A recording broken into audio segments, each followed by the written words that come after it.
Some people say, madali lang ang kursong criminology.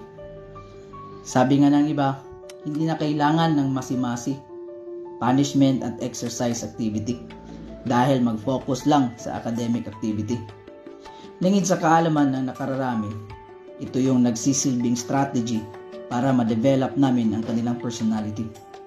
Hangad rin namin na mag-enjoy sila, na kahit anumang hirap sa klase at pagod sa tuwing may nagkakamali at nasisisi, dito nila matututunan na maging matapang, malakas at may tiwala sa sarili.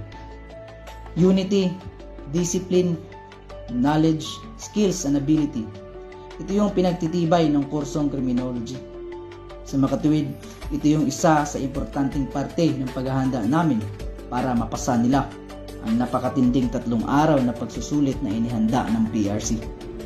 Kaya sa mga tao at estudyante na may question at pagdududa kung bakit may ganitong activity sa kursong criminology, lawakan niyo po ang inyong pag-intindi. At the end of the day, makikita niyo po ang magandang resulta ng inyong pagpupunyagi.